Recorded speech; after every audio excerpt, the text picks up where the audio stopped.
Valeu, até semana que vem. Valeu, professor. Bom final de semana. A gente ouviu, então, o comentário do professor Ricardo Zimmermann, ele que é professor de jornalismo da Universidade Federal de Pelotas, que participa do Contraponto toda sexta-feira. 12:00 mais 8 minutos. Chegando, então, para conversar com a gente, o Zé Daniel Teles dos Santos, ele que é violonista, arranjador, pesquisador, professor e também produtor cultural. Vamos conversar com ele, porque ele vai estar na Feira do Livro hoje, a partir das 18h. A Feira do Livro vai receber o lançamento da segunda edição do Violão Pampiano de Lúcio e Anel, Memórias de um Fazer Musical no Sul do Brasil, uma obra escrita pelo Zé Daniel e que já esteve aqui com a gente conversando justamente sobre esse trabalho, um trabalho lindo, que se esgotou muito rápido, e na época que a gente estava conversando, justamente aventamos aí quando, né, que ia aparecer a segunda edição, já que esse livro se esgotou muito, muito, muito rápido. Então agora, o Zé Daniel volta aqui justamente para falar sobre essa segunda edição, que traz novidades, né, professor? Bom dia, seja muito bem-vindo ao Contraponto. Bom dia, Clarissa. Bom dia, Riley, ouvintes do programa Contraponto. Eu sempre fico muito feliz e emocionado cada vez que venho a Pelotas, porque foi a minha segunda casa durante 10 anos, né? Eu estudei a meia quadra daqui no Conservatório de Música da UFPEL, fiz a minha formação aqui, o bacharelado em violão na nossa Universidade Federal de Pelotas, depois o mestrado na área da memória e patrimônio, e faz em torno de 15 anos que começou essa pesquisa, como, enfim, né, tinha que escolher o famoso tema do trabalho de conclusão de curso, né, a monografia, né, e eu tinha vários colegas na época pesquisando sobre Bach, sobre Villa-Lobos, e eu queria conhecer um pouco mais sobre a história de um sujeito que eu ouvi. Eu estou muito emocionado de estar aqui porque eu acredito muito na força da rádio. Eu quero parabenizar vocês que fazem a rádio acontecer. Eu acho que a rádio, né, na sua organicidade, ela tem um poder de nos conectar, né, com a gente mesmo e com a nossa aldeia. E foi através de um rádio de pilha lá no Tainha, não tinha nem luz elétrica, né, quando eu plantava cebola lá no interior, no meio do nada, que eu ouvi o som do violão desse cara, que é o Lúcio Anel. Eu nem sabia o formato do instrumento, eu fui ver um violão ao vivo na frente com 18 anos, né, meu pai, seu José, que ontem fez 74 anos, ele um sujeito muito afeito ao trabalho, não ia à festa, não ia a baile, né, então o meu contato com o mundo, digamos, civilizado, né, era através da rádio. E um dia eu vi o som desse violão, eu era criança, eu tinha uns 4 anos de idade, foi aquele álbum Pra Ti Guria, um álbum de 87, do Lúcio Anel com Gilberto Monteiro, né, que se tornou um clássico, enfim. E através de uma rádio chegou o som do violão até mim, né, e, enfim, isso ficou na minha memória, e os anos foram passando, e eu só tinha uma certeza, eu queria saber qual era aquela caixa misteriosa que saía aquele som, e que eu também queria fazer aquilo da vida. Então vejam que coisa incrível, né? É a força da música, a força da comunicação e a identificação. Então, enfim, muitos anos depois, já aqui na UFPEL, já em Pelotas, eu tentei descobrir quem era o Lúcio Anel. Não tinha nada escrito sobre ele, ele tinha no máximo um site que tinha um parágrafo, assim, em agenda de shows. E aí, um belo dia, já na TV, né? E mudou a tecnologia, assistindo a TV, né? A TV é a nossa TV pública do Rio Grande do Sul. Eu assisti um show dele e aí passaram os créditos e eu liguei para ele. Eu tô só contando essa história para dizer como que a gente chega aqui, né? E uma semana depois eu estava na casa dele em Caxias do Sul, ele já morava em Caxias, e eu comecei a entrevistá-lo. E desde então comecei a entrevistar outros músicos ligados a ele, e aí buscar, né, acervo, matéria de jornal, quem que já escreveu sobre o Lúcio, né, recolher vinis, né, muitos vinis, os vinis me ajudaram muito, né? Tava vendo aqui o acervo da rádio, esse patrimônio que é o vinil, porque hoje na plataforma você mal sabe o nome do compositor, né? Muitas vezes é só o intérprete, né? A ficha técnica do vinil vinha quem tinha feito o arranjo, se era o violão do Lúcio, quem mais tocava com ele. Então, enfim, né, eu estou falando um pouco da organicidade, né, eu ouvi o professor falar antes sobre a questão ambiental, né, a gente está no bioma Pampa, que é esse bioma que possui a segunda maior reserva de água potável do planeta, né, que é o aquífero Guarani, a primeira é da bacia amazônica. Então, esse lugar que historicamente tem essa paisagem, né, e tem uma cultura muito representativa dessa paisagem, através da milonga, através do violão, né, esse instrumento símbolo, né, desde o tempo dos jesuítas, né, dos andarilhos que forjaram essas fronteiras com uma vihuela às costas. Então, o Lúcio é um pouco essa figura, né, que vem da Argentina em 82 para o Rio Grande do Sul, no contexto de pós-guerra das Malvinas, né, no contexto muito difícil para a Argentina, vem tentar a vida aqui no estado, acaba pegando um contexto muito favorável, né, da era dos festivais, os festivais regionais de música nativista em alta, uma produção fonográfica muito grande também desse período, e acaba ficando. Então, enfim, eu estou só contando essa história porque esse livro visa homenagear esse cara que na infância, através da rádio, despertou em mim um amor pela música. Ele me deu a maior herança. Eu nunca fiz uma aula de violão com ele, mas ele foi o cara que me ensinou a amar a música, sem conhecê-lo, sem ver. Veja o poder da rádio e o poder da música. Então, enfim, aí nasceu a pesquisa, né? Começou na graduação, depois foi ali no mestrado da Memória e Patrimônio, com orientação da nossa professora Isabel Nogueira, que é daqui de Pelotas, que é muito importante para esse trabalho. E como a Clarice bem falou, saiu então em 2021 a primeira edição do livro. Eu estava em Portugal ainda na época, Clarice, fazendo doutorado em música lá, né? Eu fui para o outro lado da sanga, como eu digo, né? E o meu tema era arranjo, composição para violão, outra onda. Mas aqui na pandemia, aquele caos, né? Eu vendo o sofrimento que estava acontecendo com o nosso país, né? E vários artistas, né? Os artistas sem poderem trabalhar, né? Assim, todo mundo foi muito atingido, mas a classe artística especialmente foi muito atingida. E aí eu pensando, bom, o que eu posso fazer, né? E todo mundo morrendo, aquele caos, né? Cada dia eu recebia a notícia que Então, enfim, no meio desse cenário de tristeza, eu deixei a minha pesquisa de doutorado de um lado, fiquei 6 meses, ignorei o orientador, né? Dei o ghost. E me dediquei para retomar um pouco a pesquisa, porque a biografia de alguém vivo, né? É verdade. Que continua sendo o autor da sua história. Então, eu tinha parado em 2013, né? 12, na época que eu concluí o mestrado, eu preciso retomar, porque o Lúcio tinha feito muita coisa. Aí, mesmo à distância, eu contatei músicos na Argentina, fui ler muita coisa, e para conseguir, enfim, atualizar um pouco a pesquisa. E aí nasceu em 2021, essa primeira edição, como a Clarissa falou, né? Se esgotou assim rapidamente, porque o Lúcio, né? Que é um cara que vem da tradição oral, né? Que aprendeu ouvindo música no rádio, aprendeu tocando com os músicos, não teve o acesso ao ensino formal, ele se tornou um grande mestre, né? Ele chega no Rio Grande do Sul e encontra o cenário do violão na música regional como um instrumento de acompanhamento do acordeon. E não que não existissem instrumentistas solistas, mas ele sempre fala que a gaita brilhava muito e que o violão tinha que tocar até meio baixo para não incomodar. E o Lúcio traz essa carga desse violão hispânico, né, que está presente na música argentina, do tango, da chacareira, do chamamé, ele que vem de Correntes, né, que é considerado o epicentro cultural desse ritmo afro-peruano, que é o chamamé, que é um gênero guarani.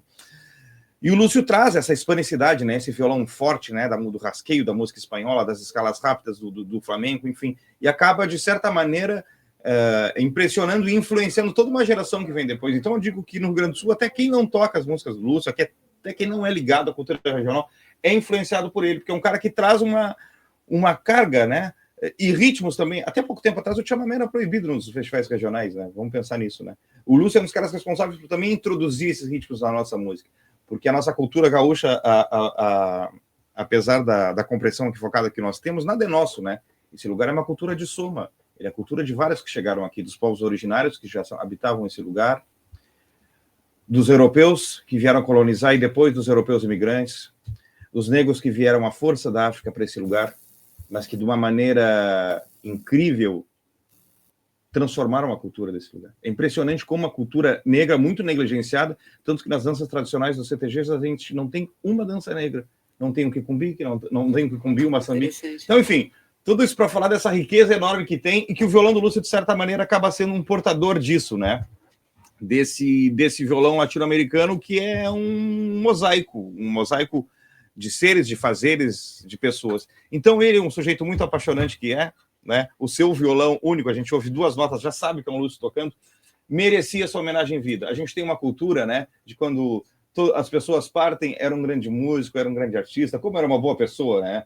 Eu sempre brinco, né? Eu espero que ninguém precise morrer para a gente dizer que era uma boa pessoa. Então, eu acho que é uma cultura também da gente se celebrar em vida. E eu estou muito feliz porque o Lúcio vai completar 80 anos, são 65 anos de carreira. E fizemos 2 shows de lançamento com ele recentemente, no Teatro Túlio Piva, em Porto Alegre e em Caxias do Sul. E a novidade do projeto, para compartilhar com os nossos ouvintes, é que além do livro que a Clarissa mencionou, né? Hoje, às 18 horas, tem a sessão de autógrafos aqui na Feira do Livro de Pelotas, né? Parceria com a Livraria Vanguarda, que eu já agradeço. Tem uma palestra agora às 2 horas ali no Centro de Artes da UFPEL, né? Organizada pelo professor Márcio de Souza, que foi meu professor aqui no curso de música. Então, às 2 horas ali no Centro de Artes, sala 402, eu vou fazer uma comunicação, né? Que é aberta à comunidade, não só para os alunos, para contar, né? Com vídeos antigos, imagens antigas, contar a história de vida do Lúcio. Mas eu quero compartilhar que além do livro, então, né? Que as pessoas podem adquirir, seja na Vanguarda, seja na Feira do Livro, enfim... tem um audiolivro que está sendo distribuído gratuitamente através de uma plataforma que chama-se Streaming Sul, né? Que o acesso é pelo YouTube. É uma parceria que nós fizemos junto com o Gadeia Produções para disponibilizar, então, né, o audiolivro, não só pela questão de acessibilidade, né? Muitas vezes a pessoa pode estar, né, enfim, né, cozinhando, né? Pode estar viajando e pode colocar lá, né, o audiolivro e conhecer um pouco das histórias. E uma parceria inédita que eu queria pontuar, que é com o acervo do violão brasileiro, o maior portal de violão do país, a sede é lá em São Paulo. Eu tive lá 2 semanas agora, e a gente conseguiu distribuir uma série, chama-se Lucianel e Seus Tempos. Então, é meio que esse programa do formato de rádio, né? Eu gravei junto com um músico ali de Bagé, que eu tenho a oportunidade de trabalhar com ele no curso de música, nosso aluno é o André Coelho, e nós fizemos, então, o famoso podcast, né? 10 episódios contando as histórias do Lúcio, bem nesse programa, esse formato do bate-papo, e com gravações de época. Então, as pessoas também podem conhecer um pouco da história, ouvindo as músicas, ouvindo depoimentos de outros músicos. Então, enfim, e o podcast está disponível lá no Acervo do Violão Brasileiro. Quem botar aí, ó, Lucianel e Seus Tempos, Acervo do Violão, já vai encontrar.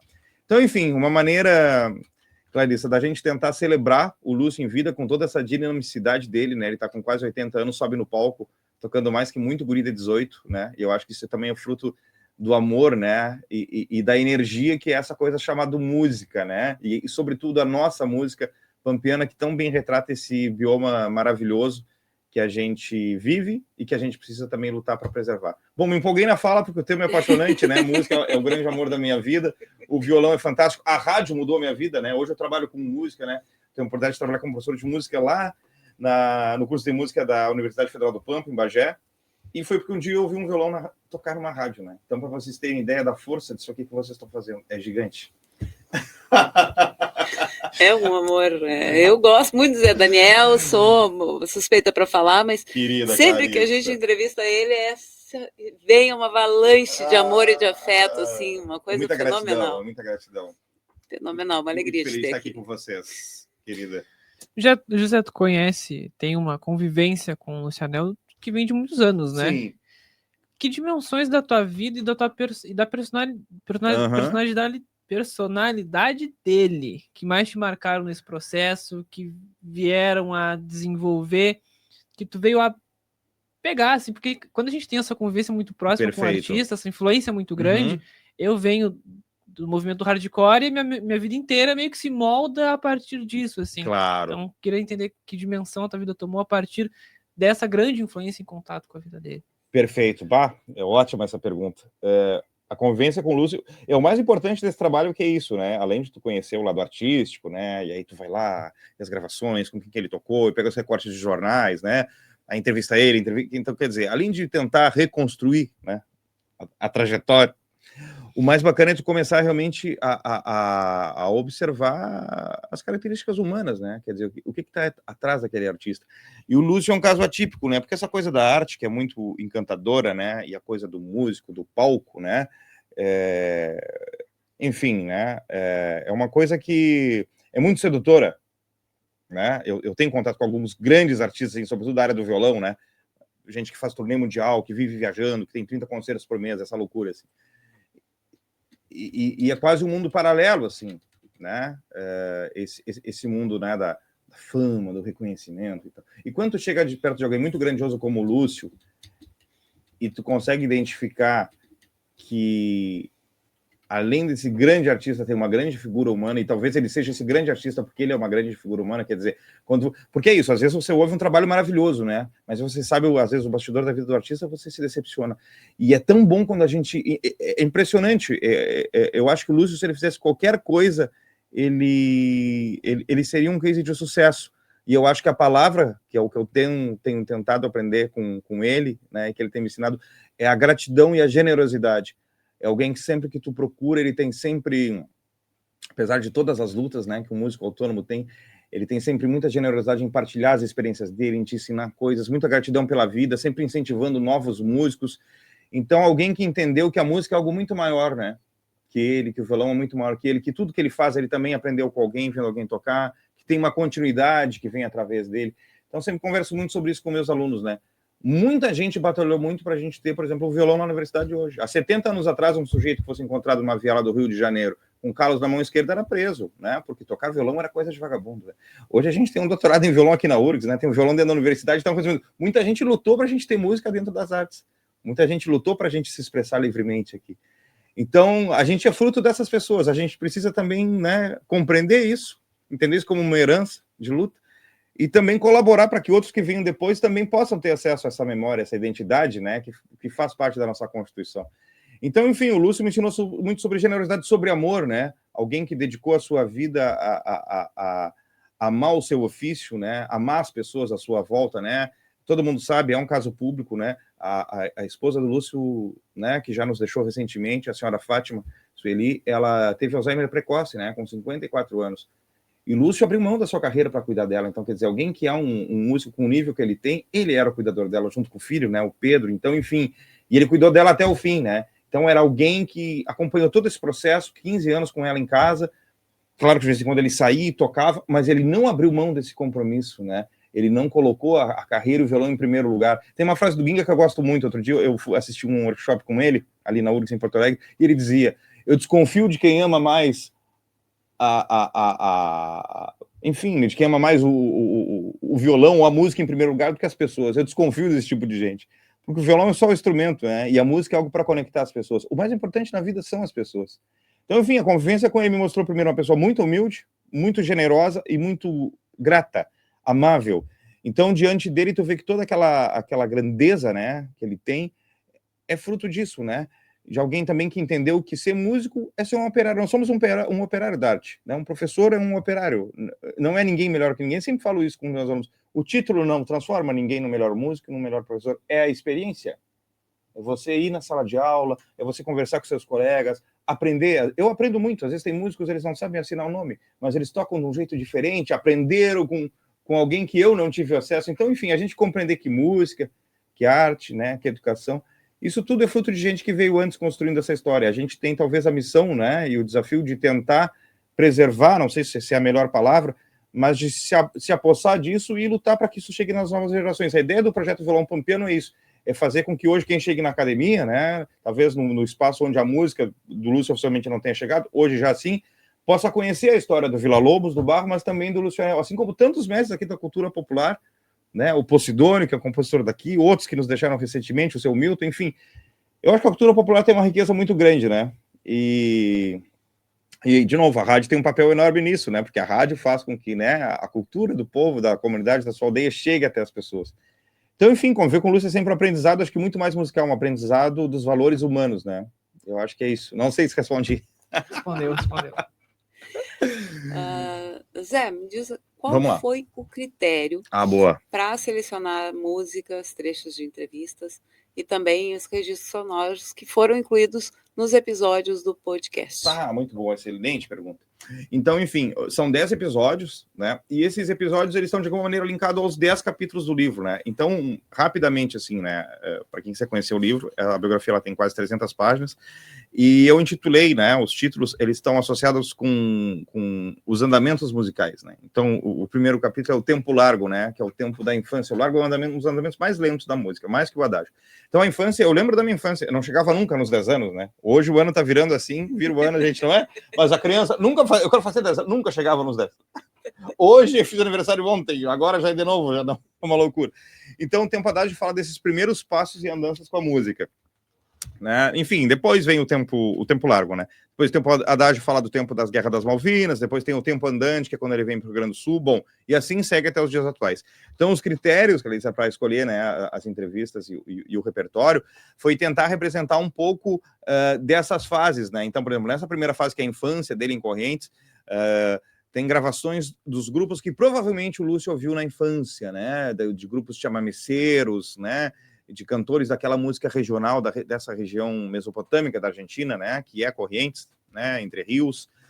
Então, e na sequência, grupos que o Lúcio atuou, porque ele começa a atuar profissionalmente com 14 anos, né, isso é muito interessante, né, e o pai, que era maquinista, era transferido seguidamente, então ele circulou muito, ele sempre falou, eu sempre fui um andarilho, né.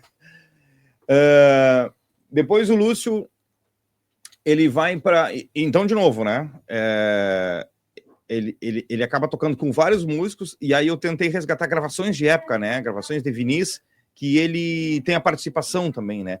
Tem um episódio muito curioso da vida dele, é que na década de 70, ele vai tocar na Rússia, claro, União Soviética na época, uma turnê de 56 concertos com Raulito Barbosa, que nos deixou há pouco, esse grande acordeonista, né?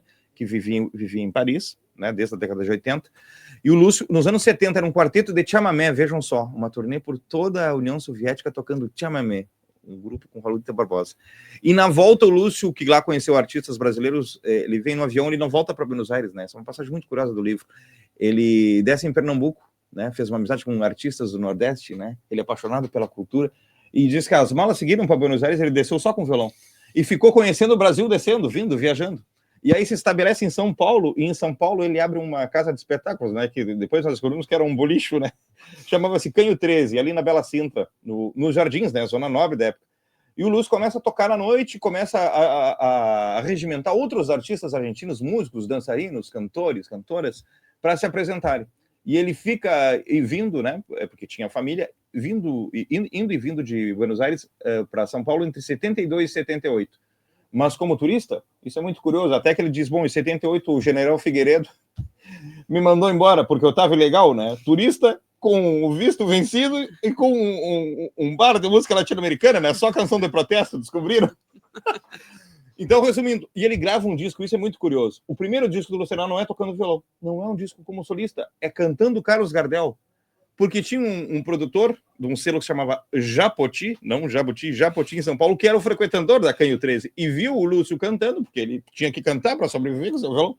Que lindo que canta as Gardel, e gravou um disco, foi editado em São Paulo, nem o Lúcio tinha esse disco, eu descobri ele agora. Então, o primeiro álbum do cara é cantando, mas, de novo, eu acho que a grande lição do Lúcio é o seguinte, alguém que faz do seu ofício, né, da arte do seu ofício, é uma luta pela sobrevivência. Então ele já teve casa de espetáculos, né? Ele já atuou como ator lá no Tempo e o Vento, contracenando com a Glória Pires, depois ele faz trilha para filme. Então, quer dizer, alguém que pega esse violão, né? É bem o que ele fala, tinha que botar a comida na mesa, né? Então, quer dizer, foi criando uma carreira tão ampla, né? Como poeta, como músico, como compositor, né? Como professor também, porque dava aulas particulares, mas sempre nesse ofício, sem grandes pretensões. Então, enfim, as músicas e o repertório escolhido, as entrevistas tentam ilustrar essas diferentes épocas, né? E a ideia do podcast foi fazer essa coisa dinâmica, né? Da gente contar um pouco, ter as falas, ter as músicas ilustrando. Então, enfim, assim como no livro, a gente tenta que seja um grande bate-papo, né? Inclusive, o livro tem falas que são dele, tem fala dos colaboradores, né? Como o Yamando Costa, o Maurício Marques, o Tia Colombo, o Caminha, que são violonistas muito ligados ao violão dele, né? Que receberam uma influência, assim, podemos falar, do violão dele, e que nos ajuda a contar a história. Então, na verdade, lendo o livro, o leitor se sente fazendo um grande bate-papo com o Lúcio, né, e com essa turma, tem muitas imagens históricas também. Então, enfim, a ideia é retratar as diferentes fases, né, dessa trajetória, que é uma trajetória ímpar, que tem histórias engraçadas, como essa que eu contei, né, não só grandes feitos, é a vida real, né, de alguém que está há 65 anos com o violão na mão, fazendo história, assim. Que lindo, Zé Daniel. Ei. 12:00 mais 30 minutos, a gente tem que encerrar o programa, mas vou deixar espaço aberto aí para tu fazer o teu convite. Então eu quero. Então, amigos de Pelotas, amigos do Contraponto, hoje, então, eu estou aqui muito feliz, né? Às 14 horas vou estar ali no Centro de Artes, na sala 402 do prédio 2, para a palestra O Violão Pampeano de Lucionel, Memórias de um Fazer Musical no Sul do Brasil. Então lá vou mostrar alguns vídeos, algumas imagens, diferentes passagens da vida do Lúcio, um grande bate-papo, né? Quero agradecer aqui o professor Márcio, que está organizando. Às 18 horas eu vou estar aqui, então, na Praça Coronel Pedro Osório, na sessão de autógrafos da Feira do Livro, né, para fazer um bate-papo também, contar algumas histórias do Lúcio e, né, receber todo mundo que queira conversar, trocar ideias, curiosidades sobre a trajetória do Lúcio. Então, hoje às 18 horas, né, lembrando que o livro está pela Vanguarda. E, bom, na próxima semana eu vou estar segunda-feira no Taim, na escola onde eu estudei, para fazer uma fala para os estudantes, vou voltar lá, eu vou levar o livro, depois na FURG, e semana que vem estou em Passo Fundo, no dia 19, às 14 horas, na Escola de Música Yamando Costa, e no dia 20, em Nova Prata, num festival de música maravilhoso que está tendo também, falando sobre o Lúcio. Eu queria só registrar que o Violão Pampeano é um projeto aprovado na Política Nacional Aldir Blanc, com financiamento Procultura, Governo do Estado do Rio Grande do Sul, e realização do Ministério da Cultura e Governo Federal. Isso para dizer que edital para a cultura é muito importante, que permite que justamente a gente conte e narre a nossa aldeia. Então, eu quero agradecer muito ao financiamento público cultural que a gente tem tido no país recentemente. É um país sem cultura, é um país sem história. Quero agradecer a minha produtora, que é a Ana Maria, jornalista também, que está em Porto Alegre e que é a pessoa super responsável por a gente colocar, né, esse material na rua e divulgar o trabalho do Lúcio. Então, muito obrigado, Clarissa, muito obrigado, Haley, muito obrigado, Rádio Com, obrigado, Pelotas. Um abraço.